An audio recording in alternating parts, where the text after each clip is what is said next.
உலக பொருளாதாரத்தின் மிக முக்கியமான கடல் வழி பாதையான செங்கடல் பகுதிகள் போர் பதற்றம் தற்போது ஒரு புதிய உச்சகட்டத்தை எட்டியுள்ளது. சவுதி அரேபியாவின் அரசுக்கு சொந்தமான ஹராம்கோ எண்ணெய் நிறுவனத்தின் மீது ஈரானின் ஆதரவு பெற்ற ஹவுதி கிளர்ச்சியாளர்கள் நடத்திய அதிரடி ஏவுகணை தாக்குதல்களை தொடர்ந்து அந்த பிராந்தியத்தில் கப்பல் போக்குவரத்து வரலாறு காணாத வீழ்ச்சியை சந்தித்துள்ளது. குறிப்பாக ஏமனின் கடற்கரை ஓரமாக அமைந்துள்ள பாப் ஹெல் மண்டேப் ஜலசந்தி வழியாக செல்லும் வணிக கப்பல்களின் எண்ணிக்கை கடந்த ஞாயிற்றுக்கிழமை வெறும் 11ஆக குறைந்துள்ளது.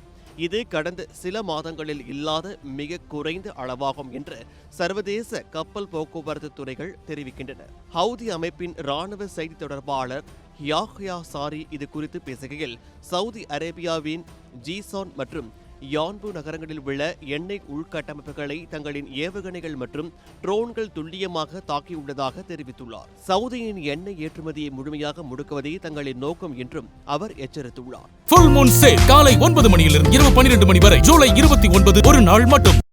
இந்த போர் நடவடிக்கையால் சீனா, ரஷ்யா மற்றும் பாகிஸ்தான் போன்ற நாடுகளுக்கு செல்ல வேண்டிய லட்சக்கணக்கான பேரல் கச்சா எண்ணெய் ஏற்றிய பிரம்மாண்ட கப்பல்கள் நடுவழிகள் தவித்து வருகின்றன.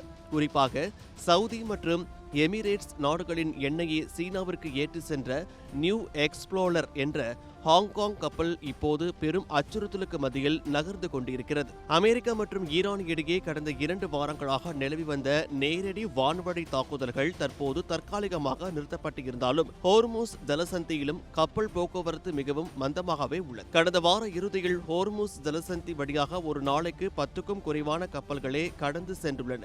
அமெரிக்காவின் ஏவுகணை தாக்குதல்களுக்கு அஞ்சி பல கப்பல்கள் தங்களின் இருப்பிடத்தை உணர்த்தும் டிரான்ஸ்பாண்டர்களை அணைத்துவிட்டு பயணிக்கும் அவல நிலை ஏற்பட்டுள்ளது. மத்திய கிழக்கு நாடுகளில் நிலவும் இந்த தொடர் மோதல்கள் சர்வதேச சந்தையில் கச்சா எண்ணெய் விலையை விண்ணை தொட செய்வதோடு உலகளாவிய எரிசக்தி விநியோக சங்கிலியில் ஒரு மிகப்பெரிய அதிர்வலியை ஏற்படுத்தியுள்ளது.